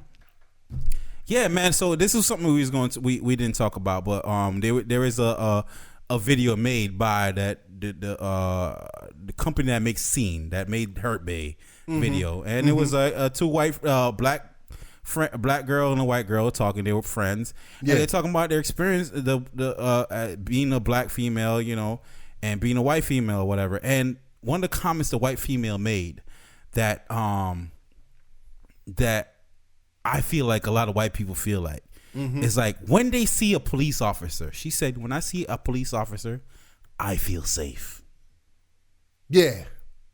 When I see a police officer, I don't feel safe. I feel a little nervous. I feel nervous. Something might be going down. And that's just something that they don't understand. It's like, why? When you see this officer, you feel safer than a motherfucker. But why, killer? Why do I feel? Because every day I look on the news and I see us being victims of police officers. Yeah. So what's to say that I am not going to be the victim today? And some of them situations, they really did not do anything. Exactly. Exactly. Some of them, some of them it's a crime that got committed and whatever. So what's to say I'm out with my kids minding my business and this will be the day I get killed? You fit the description. I fit the description. Or I said the wrong word. I moved the wrong way. Yeah. Or my anxiety or me being nervous made me do something that was out of character. I agree. That caused me to get shot. Mm-hmm. Whereas though, y'all don't have to worry about that. You don't. Not really. Not at all. You don't. You have the trust of the officer off rip. Yeah. I do not have the trust of an officer. I agree. Off rip, I am treated like a villain, not a victim in any situation or a citizen. I'm treated like a suspect. Facts, B. A suspect off rip. Facts, B. I'm not treated like a citizen that may have made a mistake. I'm treated like a criminal off rip. Yeah. You saw the video. This officer ran out of nowhere and stomped on this young man's head. Took a free shot. Yeah. Now I understand this young man did violate the law. But however, he violated the law where it was a close and shut scenario. You did not need to do anything extra. Nah. But I mean, just kind of to add to the situation, I don't know if you ever saw, I think it was that "What Would You Do" thing where they have like white people doing something where they had like these kids, they was spray painting the car and messing with a car or whatever. They had black kids do it and they had white kids do it. Same time of day, same park, whatever. The black kids got like 30 or 40 something freaking 911 calls to the police department, and the white kids got like 5. You know what I'm saying? So and then in that same situation where the white kids was and like I said, it's all staged. The white kids was messing up this car, whatever. Somebody actually called the cops on some black kids that was sleeping in a car not too far from the situation. Wow. Sleeping. Oh, we see these black kids in the car. It looks like they're white people they was laid back in the seat, like they was plotting on robbing. I think they're gonna rob somebody or something like that. Dude was just in his car sleeping with his friends. They was tired. They was chilling, sleeping in the car, and that was the situation. Wow, man, that's crazy. That's crazy. But and like I said, back to. Like I said, my girl's white. I'm not trying to put myself in this situation where I understand white people. I don't fucking understand them at all. And I'm around them all the fucking time. And they know that shit. So, but and still, man, it's like, for those that don't understand our struggle, it's for real. Yeah, it is. It's for real. Yeah. There's a distrust in law enforcement and there's a distrust in the community. Well, I mean, people don't. A lot of people don't understand. A lot of white people don't understand that this is something. They don't understand the origins of policing. They don't understand all of that shit. So I don't even feel like they need to understand the origin of policing. They need to just understand themselves. You can't try to be George Zimmerman out here all the fucking time. True. You know what I'm saying? Like, do not start feeling like you fucking. You know what's fucking funny? Like the other day, and I should have told this story at the beginning of the Bootleg Kid podcast. I'm there. I'm working overnight at the job, right? Mm-hmm. And we heard we're outside. This probably was like around 1:00 in the morning. I'm working overnight. Yeah, we're outside. I'm outside with another young black dude. He's probably about 19, 20. Mm-hmm. And I'm outside with a white lady who's like probably about 45, close to 50. Mm-hmm. And we're out there on Copens Road. I don't know, Copens Road, right off 95. It's pretty busy. Mm-hmm. Busy ass road. So a car stops at the stoplight or whatever. A lady walks out the car. I'm assuming it's a lady. I don't know. Yeah. All of a sudden, her and all three of us were talking. And saying the white lady goes, "You don't hear that?" So this girl just screaming. We don't know the words she's saying. Yeah. I don't know what the fuck she's saying. Yeah. So she's like, white lady, older lady. Yeah. She's like, "What's that? What's going on?" We're like, "We don't know." She's like, "You think we should go over there and find out?" Fuck no. me and black dude looked at each other. Other black young man says, "No." I say, "Oh, no, I'm gonna do what a normal American citizen would do. Mind my fucking business." Yeah. You know what I'm saying? Black dude was like, "Man, I'm not. If I go over there, I might be the problem. Yeah. I could get arrested for this." Yeah. So we can still hear what's going on, but she's like, the white older lady, she's like, man, I hate to be in a situation and your guys are around because you wouldn't do anything about it. She storms off and goes back inside. Mm-hmm. Don't want to talk to us for the rest of the night. She feels like we did not act in accordance to what's going on. Listen, now turn to find out it's just a couple arguing. Okay. Ain't got shit to do with me. Yeah. It don't. Unless somebody's over there like, help me. Nah. It's a difference if it's a situation that's going on right in front of my face. Right. Right?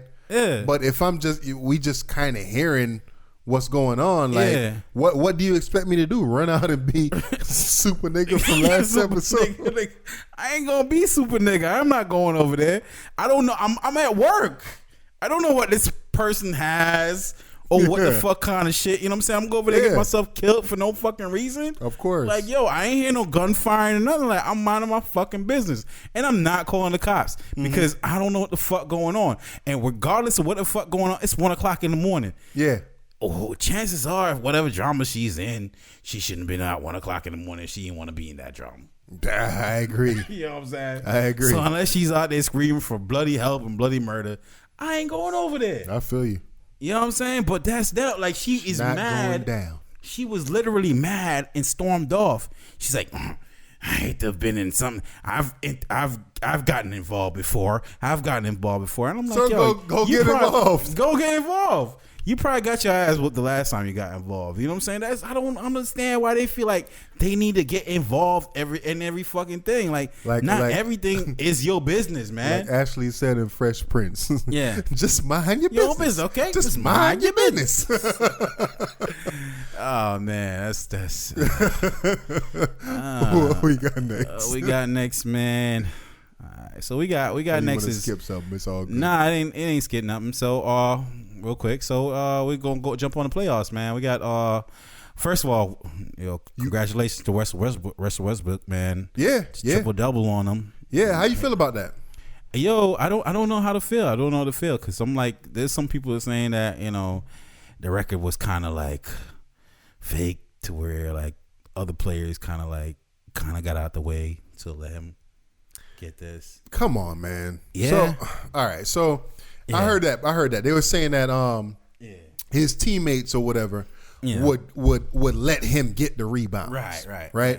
So remember now, he not playing against his teammates. He playing against another team. Yeah. So the opposing team is going to actually let this nigga get all the rebounds to just so that he can break the triple-double record or so that he can get a triple-double for the night? Yeah. Like, I don't believe that.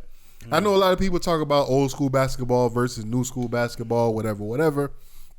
And they try to make it seem like the new school cats, one, don't know how to play the game. Yeah. They ain't got no fundamentals, this, that, and the third, whatever. And everybody is friends or whatever the case is. I seem to think that there's still a level and a high level of competition. Yeah. I'm not letting Russell Westbrook grab a whole bunch of rebounds. I don't know about high level of competition in the NBA, but I get what you're saying.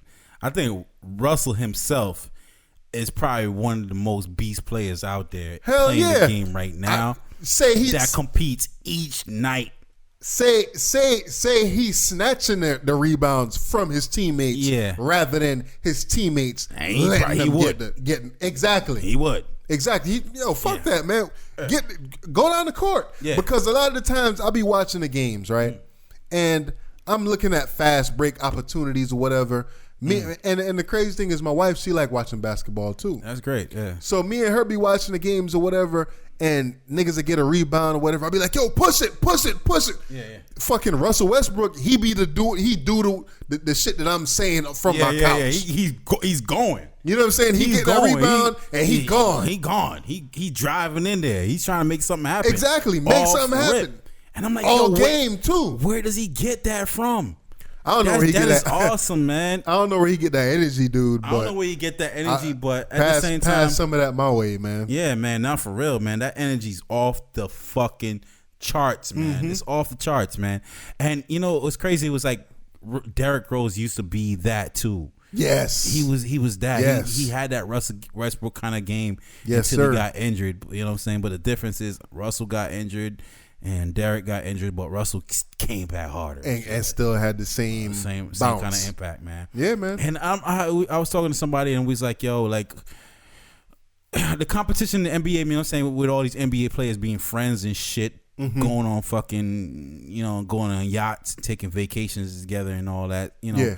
I think that kind of, you know, has a play on how much competition, you know what I'm saying? That's your man's. Like, I can't believe you're going to play as hard as you can against your man's and them. I think you are. You think you are? I think you are.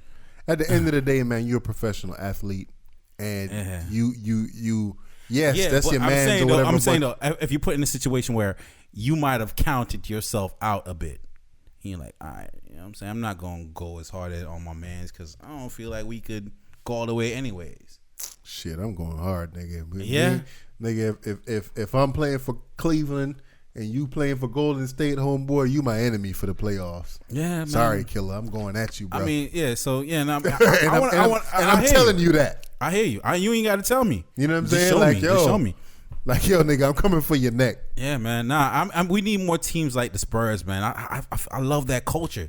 They're a boring team to watch. They're boring, you know what I mean? Like, they ain't on social media. They ain't out there with the rah-rah shit. But, you know what I'm saying? Like, when it comes to game time, they about that shit. Yeah. They about it. But, you know? I mean, as far as what Russell Westbrook goes, man, the whole triple-double record. Yeah. For years and years, I watched basketball or whatever, and I said to myself, I don't think that record would ever be broken. Where people was talking, Oscar Robertson averaged a triple double for a season. I was just like, how? Didn't he do it like 8 years though? He did it for like 8 years. Yeah, he did it. He did it for a couple of years, but I guess that one season was like the highest number of triple doubles that he had gotten or whatever. Right. But there was, and they were saying at the same time during that time, I think it was only like 12 teams. Yeah. It was less teams or whatever. But still, that's not to take away from I think there was just more whack niggas in the NBA back then. I agree.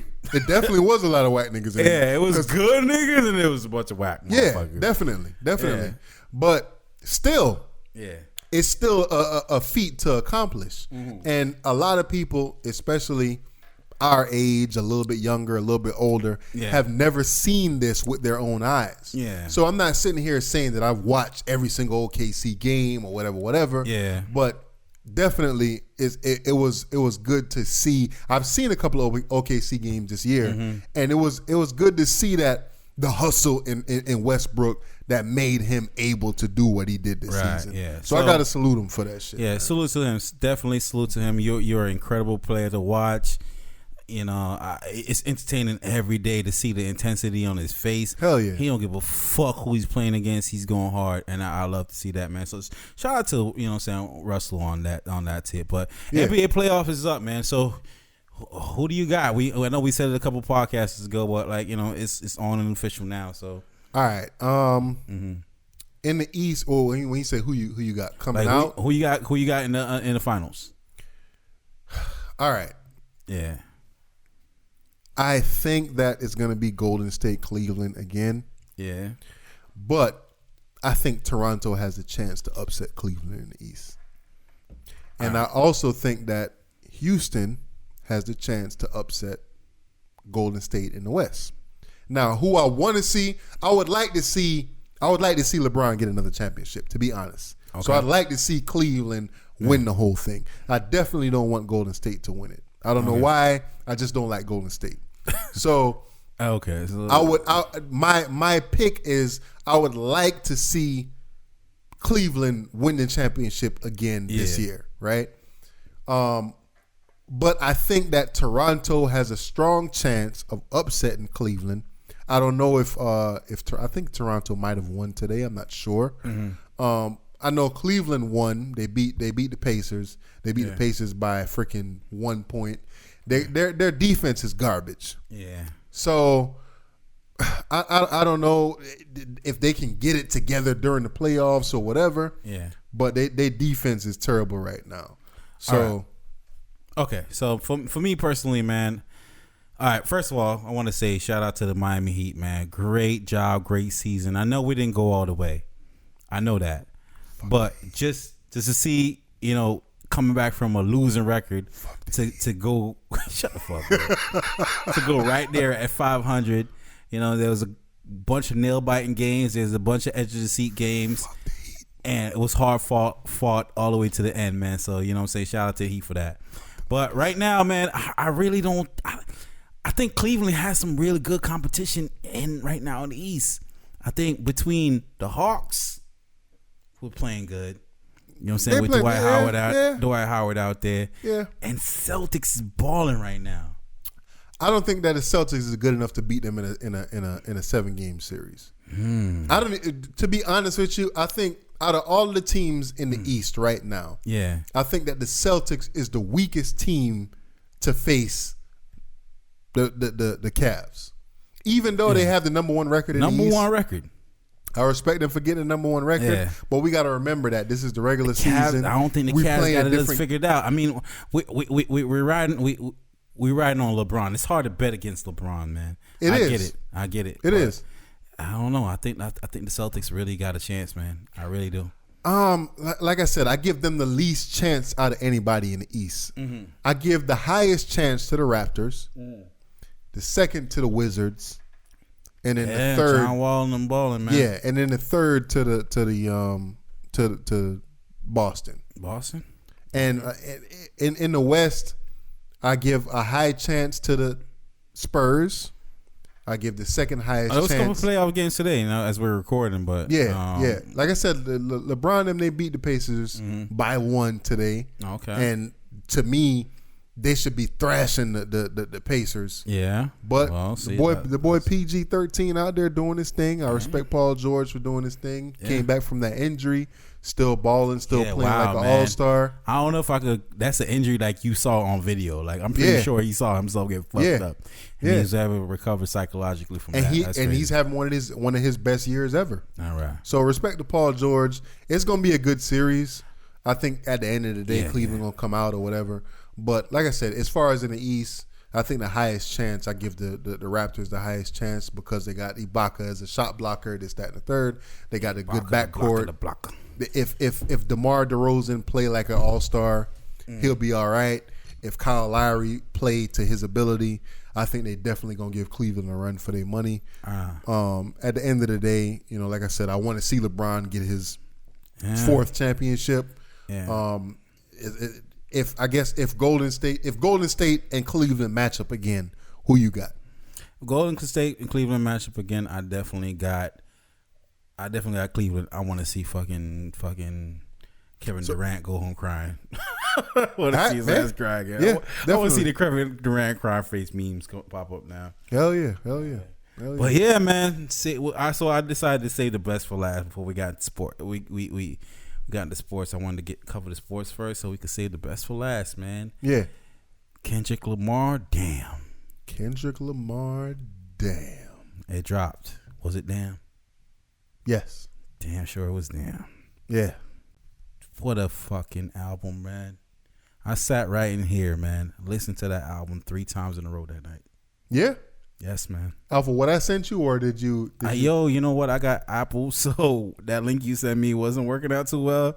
Mm-hmm. I didn't want to go download it on my laptop, so I was just like, all right, look, man, you sent it to me. I got 2 more hours to go till 12 o'clock. I could listen to it on Apple Music. Let me just go ahead and hold out and listen to it on Apple Music. Okay. And I listened to it, man, and wow, man. That's actually after I have to hook up my stereo system in the garage. Yeah. So I was able to listen to it, man, and I'm just like, yo, this is what rap is, man.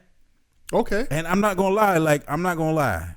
At first, my first listen through, I was just like, I was feeling it, but I wasn't really like, yo, this is solid. You know what I'm saying? Like, I was like, yo, I need to, cause K-Dot, man, when he's rapping, sometimes you ain't catching it.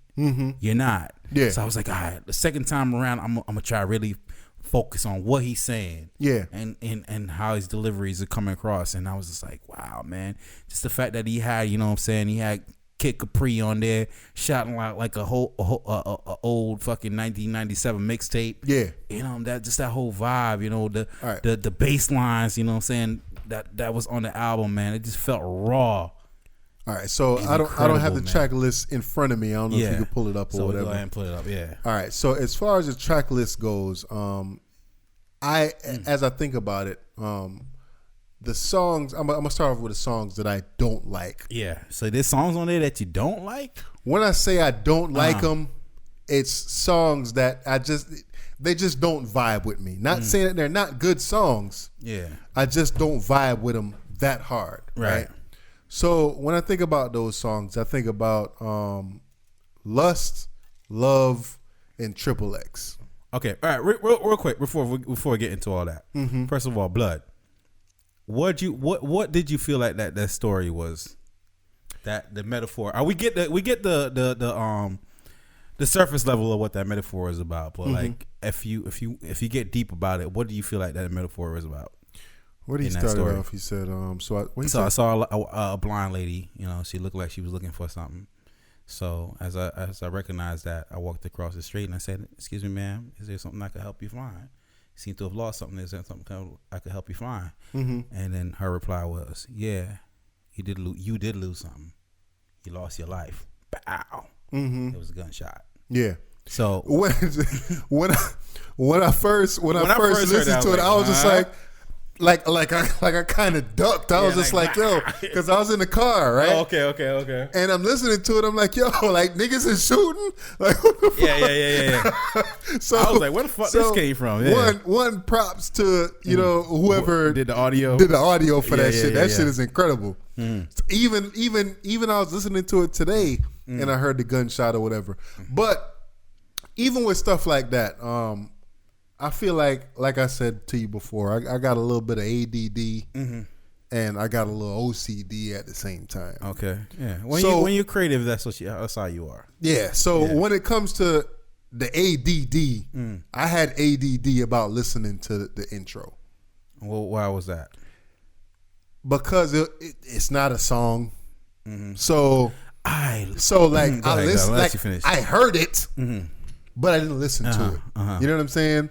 So it's just like the couple of times I listened to this album at least 4 or 5 times, and every time the intro came on, it was just on.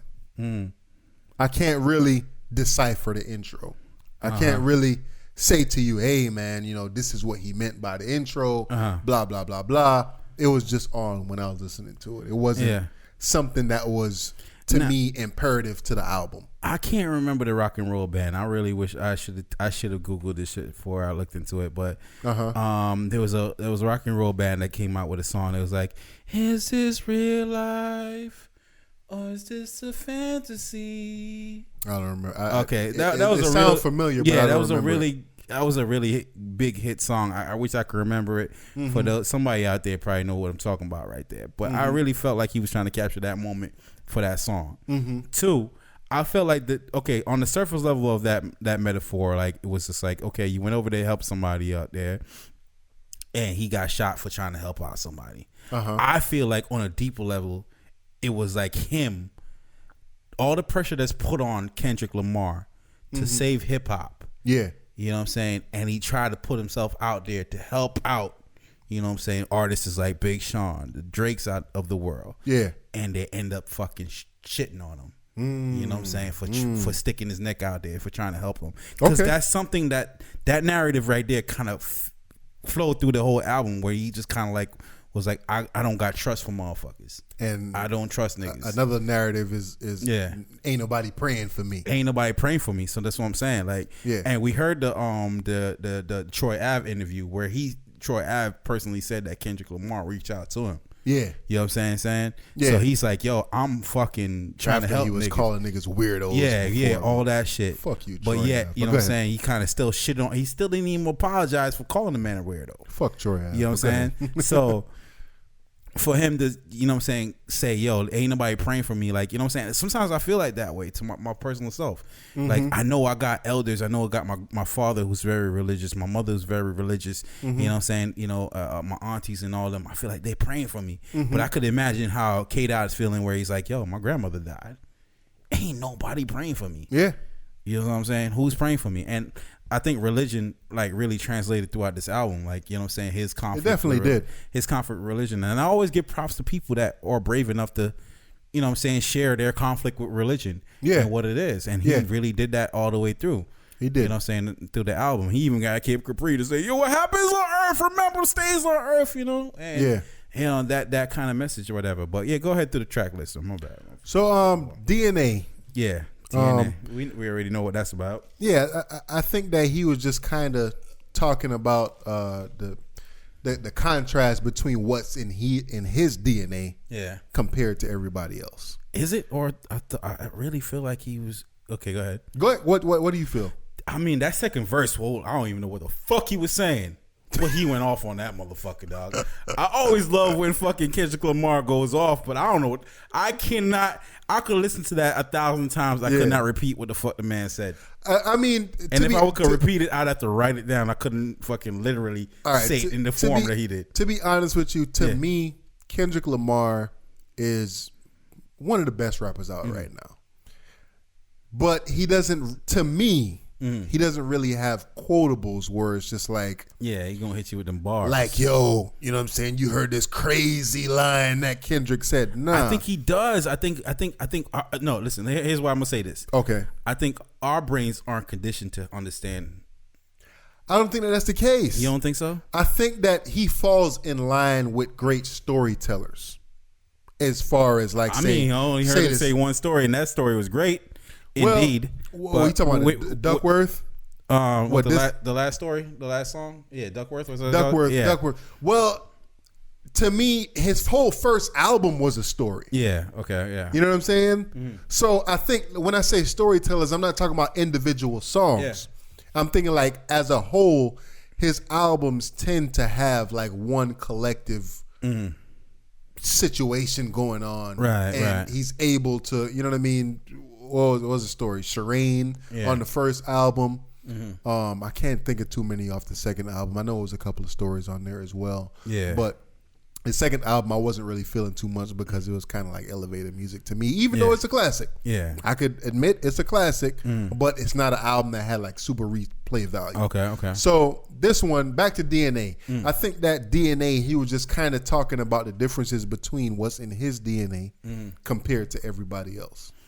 And I felt like but he was. You don't think it was like a shot at the police officers that he was talking about? Like he was like, yo, you wouldn't have the balls to pull a gun on yourself. Mm-hmm. You know what I'm saying? So I really think that he was trying to tell these police officers, he's trying to humanize them in the sense that, like, look, man, you know what I'm saying? I got this in my DNA. You ain't got this in your DNA. You shouldn't be out here doing this type of shit. Kind of, yeah, definitely. You know what I'm saying? You only got a ticket. You could write tickets, man, but you can't. You know what I'm saying? Mm-hmm. But you're out here trying to judge me. You know what I'm saying? That's why I feel like he was trying to say on DNA. Yeah. So. I mean, that could be it. Yeah. I mean, we not him, so you know we just kind of giving our thing about it. That was like track number 2. Track number 2. Okay. Yeah, number 3 is my favorite song on the album. That was a Biggie sample. Definitely sampled that unbelievable. Unbelievable. Yeah. So if y'all get a chance, kind of go between Unbelievable and Yeah, and just think of Unbelievable slowed down.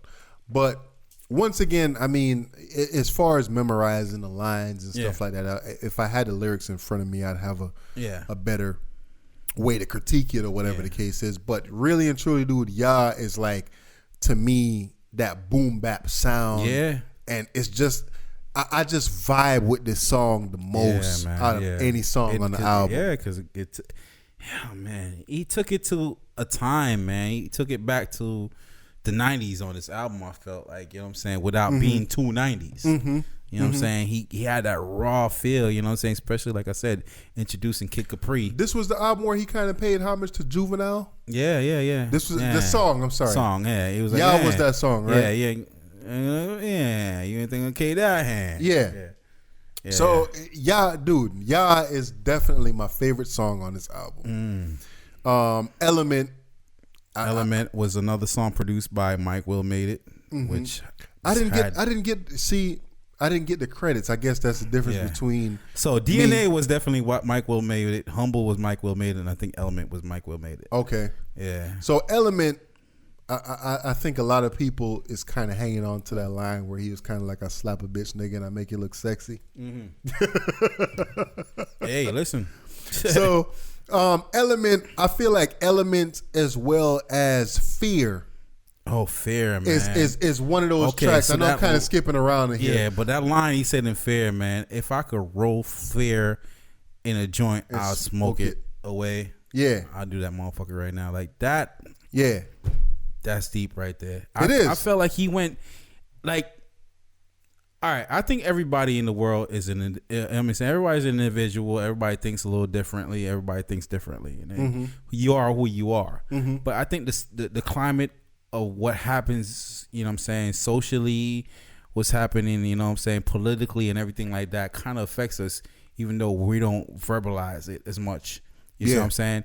And I think what K-Dot did, man, what Kendrick did was really take a lot of, you know what I'm saying, the way that you're feeling currently and put it in song format. Yeah. And he addresses a lot of issues, you know what I'm saying, what he has fears of, and you know what I'm saying, how he comes off. It was incredible, man. I thought that it was the most honest. I felt like, you know what I'm saying, I could relate to this album right here. I could relate to the subject matter of what he's talking about. That one and Feel number, that's track number 5. Yeah. I think Feel has the best flow on all the tracks on the album. Between Ya and Feel, but Feel has the best flow on there. Yeah. And he was just basically giving his feelings on that shit. Like, he feel like he legendary. He feel, you know what I mean? Yeah, man. You know what I'm saying? Talking about really fucking like owned his position. Yes. And I really, feel like I feel like there was a listening party for this album, and he just got nothing but fucking props for this album. Like he went back and recorded some shit. Was like, nigga, I feel like he solidified his spot in hip hop today and hip hop history. Did you read the Complex article about this album? No, I didn't read. All right, so pretty much Complex is saying that for where he is now, as an artist, as a hip hop artist, 4 albums in, he might be the best to have ever been 4 albums in. I don't count Untitled, Unmastered as an album though, so I would say 3 albums in. Okay. Well, I think that was just like lost tapes type situation. They even brought it in and said, okay, years in. At this point in his career, I can't think of anybody in their career who has had pretty much. I mean, I don't want to use the word classic to describe this album yet, but hold it down, son. I'm gonna take a piss. I can't think of anybody who has in 3 albums in had at least 2 classics in and continued to bring the quality of hip hop that they have during their run. I can't think of any other artist that has done that in the history of hip hop. And then I don't want to sit here and make it seem like I'm dick riding Kendrick or make it seem like, this dude is the greatest rapper of all time and this, that, and the third or whatever. I don't want to go that far. But as far as music goes, I definitely feel this album more than I felt the last one, not necessarily more than I felt Good Kid, Mad City. I think this album is definitely more palatable. It definitely has a better production than the last album has. I feel like this album is also, it has more replay value. So a lot of albums when we listen to, especially Kendrick, when we talk about Kendrick, this album to me has the most replay value out of any other album that he's released. I guess maybe besides Good Kid, Mad City or whatever the case is. But like I said again, Feel definitely has the best flow on the album. Loyalty, song. He had so many different flows and so many different ways that he approaches songs, man. Yeah. And just like he said on Humble, he's like, I let my soul speak. You let the pills talk. Like, just think of him coming up with all these styles and flows on his own, man. You know what I'm saying? Just off what the song that he's given, man. Whoever, the whole song, you know what I'm saying, even though it's, you know, Mike Will made it, had songs in there and everything like that, everything just flowed so well together. Yeah. It, like you said, man, the best replay value I feel, man. Out of all his albums. And okay, and go into the story, the one that the story he told about, you know what I'm saying? Duckworth. Yeah, Duckworth, about, you know, how, you know, him and Top Dog, you know, he might have been there. Top Dog could have killed his pops or whatever. Yeah. Now he said like he'd have been shot too. So was he trying to say that he was in the restaurant too, or? I didn't catch that. I'm not sure. I'm not sure. Oh, yeah, well, I don't want to give up too much about the album, but man, y'all gotta check this out, man. Yeah, and then the joint with Rihanna, I think is definitely gonna be a single. That and Lust. I like Lust. All right, so I like I said, I like all the songs on the album. Yeah, but when we talk about skipping songs, I ain't skipping shit. Tracks number 9, 10, and 11, I'm skipping those. Yeah, like for some reason, I just can't really dig into Lust, Love, and Triple X. I mean, like if you think about it, because I mean, I'm looking at it from a perspective of, you know what I'm saying, on air, radio play value. Like what's gonna be his next single? I feel like DNA is probably gonna be his next single off this album. Well, I think most likely it probably will, but eventually that shit had a bounce to it. That's crazy. Yeah. Now, like I said, that second verse, I don't know what the fuck he's saying. Even if I did, I couldn't sing along with it.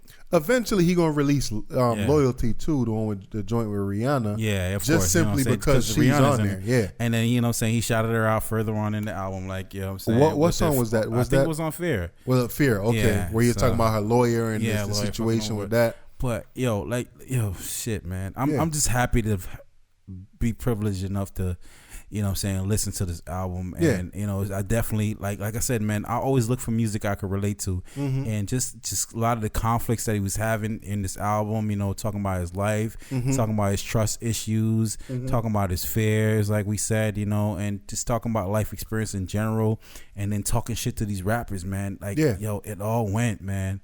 It all went, and shout out to K-Dot for it. I definitely, it's mad early, but I put this in the classic section.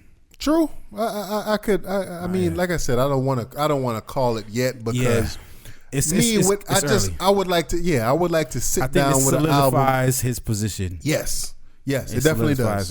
His position. I would like to sit down with the album for even a little bit longer because I've been listening to it now for 2 or 3 days or whatever. Yeah, but I'm saying I'm on listen number 7, 2 days. And not even 2 days.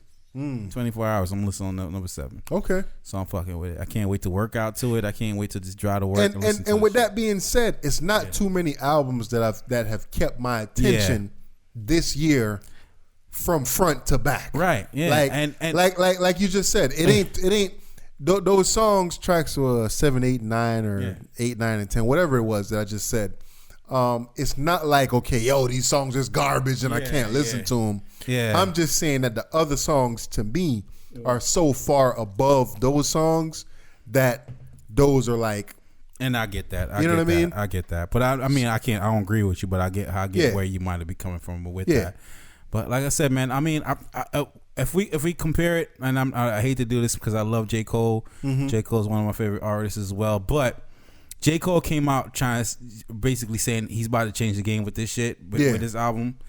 And even Big Sean said it too. And I think out of the 3, Kendrick is the one that delivered. Hell yeah. A game-changing album. And we didn't even talk about Humble. Yeah. We didn't talk about we don't need to talk about Humble. Y'all know what Humble is. The small... Humble went number 2 on the Billboard charts. I think they said that the biggest charting hip-hop album song for him. For not even for him, but in a long time. Oh, okay, all right. So this one was like one of those songs, So you know what I'm saying? So he putting up numbers. He's dropping classic material, and he's coming with the lyrics. And I'm talking about the concepts, quality material. I'm talking about. And the one thing I got to say about this album too is that the production is really, really on point. The production with all those bass lines, it felt like it had one producer, but it didn't.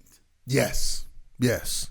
So I think that the balance that this album found compared to Pimp a Butterfly, and I'm not saying I'm not saying that to Pimp a Butterfly that production was bad. Yeah. I'm just saying that I didn't like it as much as I do this album. Yeah. And I feel like this one has like a cohesiveness that all his albums have a real strong cohesiveness. So I don't want to compare this between Pimp a Butterfly or Good Kid, Mad City. Yeah. But this one definitely everything fell in line like fucking dominoes, and like it's a really, really, really, really, really solid album. Right, man. So, and I'm definitely digging it. Yeah, definitely, man. I hope y'all go out there and check it out, man. Don't want to give y'all too much about it, man. I want y'all to see for yourselves, man. Yeah.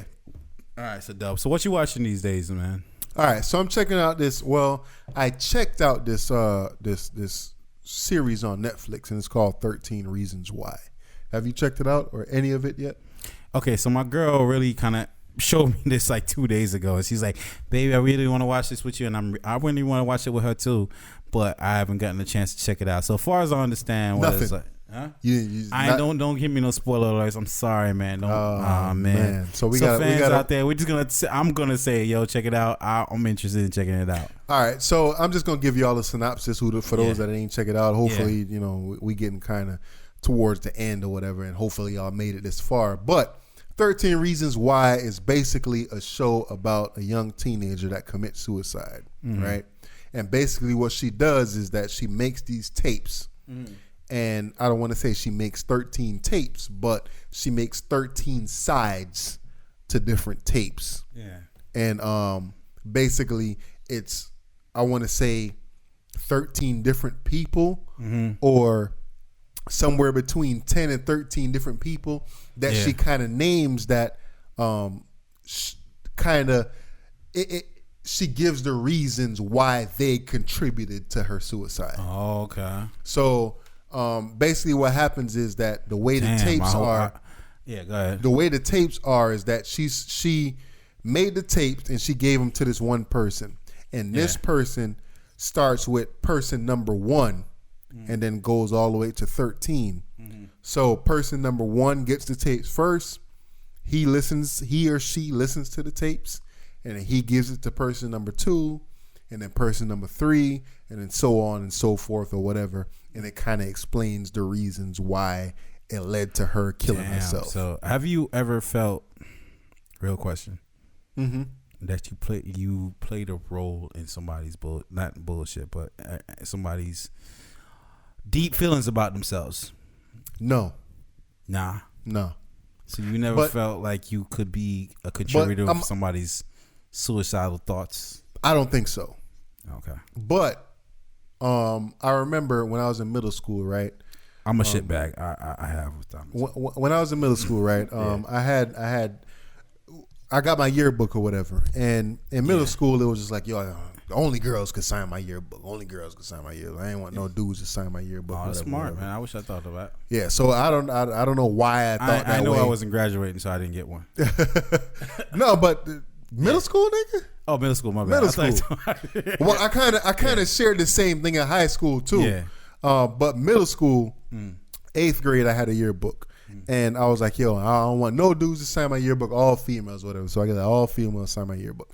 And there was this chick in the yearbook that signed, this chick named Alita, and she said to me, she said, I always remember you in a negative way for the way you treated me in 7th grade or whatever the case is. And I was just like, yo, what? I was sitting there thinking to myself, like, yo, I thought I had a crush on you. Like, I thought you was mad cute, whatever.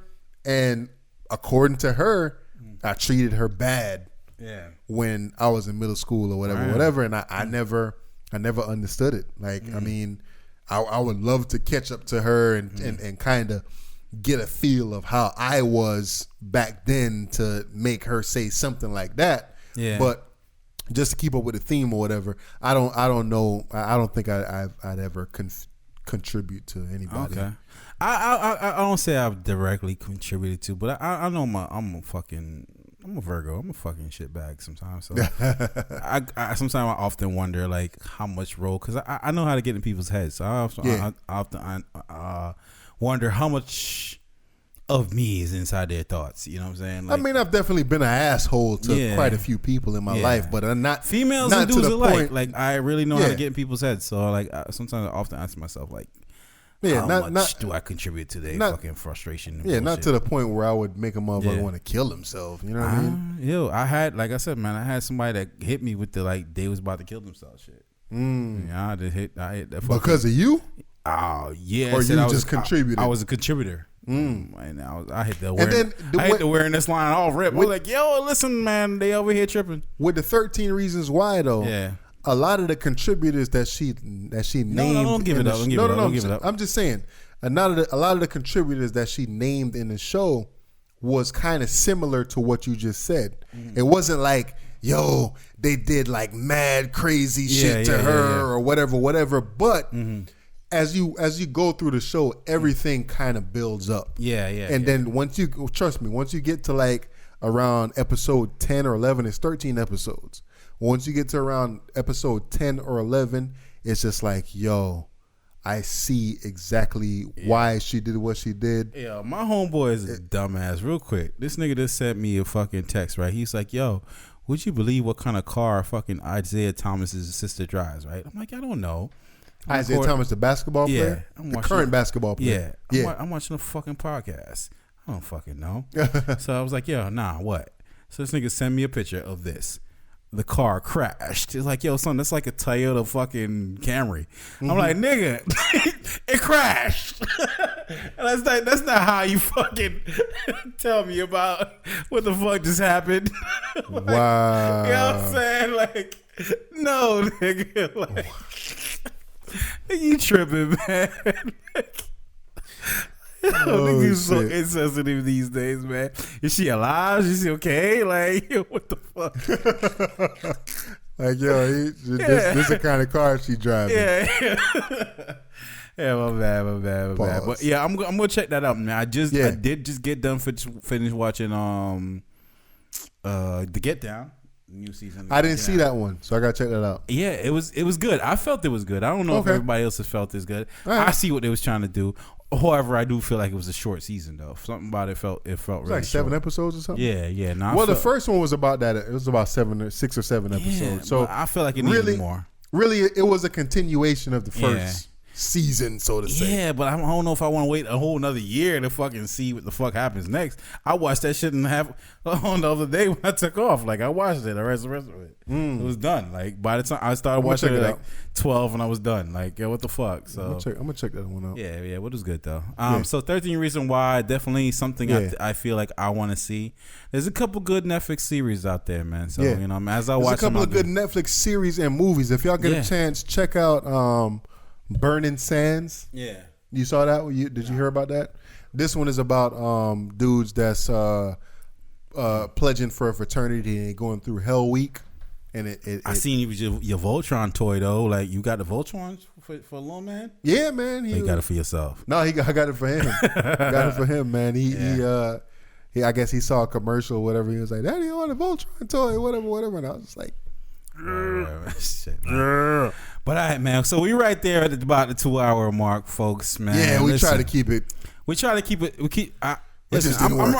still at a conflict with this because I know there's some people out there. They're not telling me, but I know there's a couple of Bullet Cable fans out there that could appreciate a good 2-hour episode. Yeah, you know what I'm saying? Like, I know y'all out there, and to our fans, not my fans, but our fans. Listen, guys, we need y'all support. We definitely do. You know, I know there's some core people out there that fuck with us on a regular all the time. You know, and we're not trying to be out there like high and mighty on it, man. But we definitely need y'all support. If you feeling it, and I know you feeling it, we know people out there that listen religiously. I need you. We need y'all to share this with somebody that just have the same mindset as you do. Yes, sir. That vibe the same way that you do. Yep. That could appreciate the kind of content and kind of quality that we're trying to deliver. Okay. So we need y'all, man. So please support us. You know, we can't do this by ourselves. We definitely need y'all as fans. So I'm pleading with y'all. Please go ahead and pass this on. Recommend this to somebody else that to help them get through their day, help them get through that car ride at work. to work or the car ride home or getting through a you know what I'm saying, a shift at work, if they able to listen to, you know what I'm saying, the episode on, you know what I'm saying, while they work. So definitely, just share it for us. Definitely we need y'all support. So share it for us.